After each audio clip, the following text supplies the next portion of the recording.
দর্শক, এই মুহূর্তে ফরিদপুর থেকে নির্বাচনের প্রচার প্রচারণার খবর জানাতে যুক্ত হচ্ছেন প্রতিনিধি শফিকুল ইসলাম জনি। জনি, নির্বাচনের আবহাওয়া প্রচার প্রচারণা কেমন দেখছেন আমাদের জানাবেন।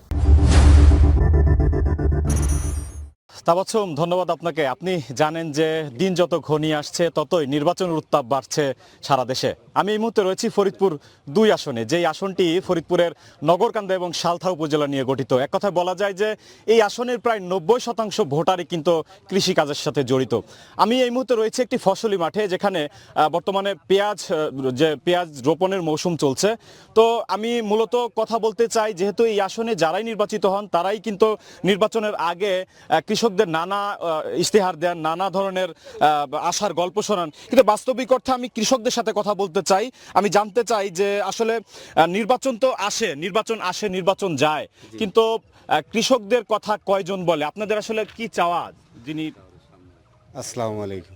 আমাদের চাওয়া হয়েছে যে কৃষকদের ন্যায্য মূল্যে যে ওষুধ, সার, এরকম বিভিন্ন বিগত দিনে যত সরকার আসছে তারা অনেক আশা আকাঙ্ক্ষা দিছে যে তোমাদের সারের দাম কমাবো, ডিজেলের দাম কমাবো, কারেন্টের দাম কমাবো, বিভিন্ন কিছু এরকম আশা দিছে, কোনোটাই হয়নি।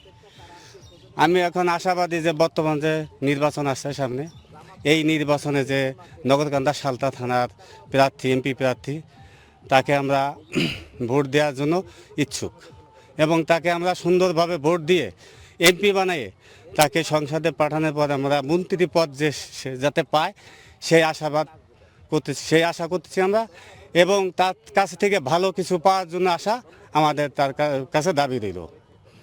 আর জি, যেমনটি শুনছিলেন যে এই আসনে যিনি এমপি হবেন তিনি যেন কৃষকদের কথা বলে। ঠিক এই যে কৃষকের যে একটা প্রত্যাশা, ঠিক সেই প্রত্যাশা কতটুকু পূরণ করতে পারবে এখানকার প্রার্থীরা।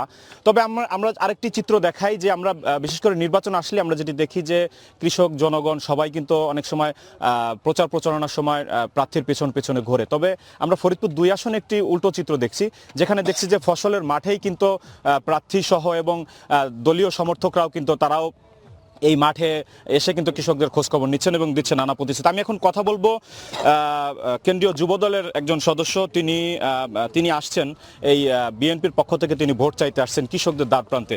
আসলে আপনি তো কৃষকের মাঠে আসছেন, আপনি কৃষকদের জন্য কি বার্তা নিয়ে এসেছেন, কি করবেন আপনারা? ধন্যবাদ আপনাকে। আমরা বিগত দিনে যে নির্বাচনী পদ্ধতিগুলো দেখেছি, সেখানে আসলে মানুষের মূল্যবান সময়কে আমরা মনে হয় যে গুরুত্ব দিতে পারি নাই।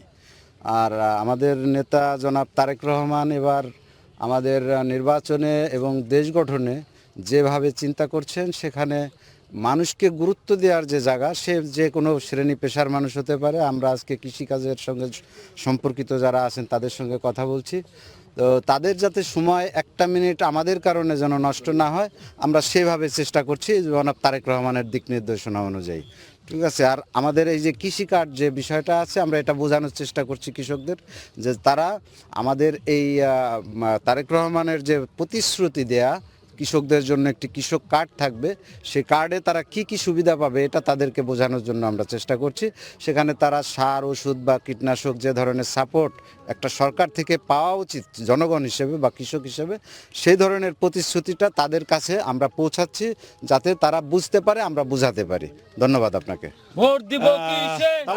যেমনটি শুনছিলেন যে এখানকার যারা নেতাকর্মী যারা ছিলেন, তারা কৃষকের মাঠে, কৃষকের দ্বার প্রান্তে এসে পৌঁছেছিলেন মূলত তারা তাদের প্রচারণা চালানোর জন্য। তো বলা যায় যে দিন যত ঘনিয়ে আসছে ততই প্রচার প্রচারণা বাড়ছে ফরিদপুরে। তো এই ছিল আমার কাছে ফরিদপুরের নির্বাচনী প্রচার প্রচারণার সর্বশেষ খবর। তাবাসসুম, জনি, আপনাকে ধন্যবাদ। দর্শক, ফরিদপুর থেকে নির্বাচনের আবহাওয়া প্রচার প্রচারণার সবশেষ তথ্য জানাচ্ছিল আমাদের প্রতিনিধি শফিকুল ইসলাম জনি।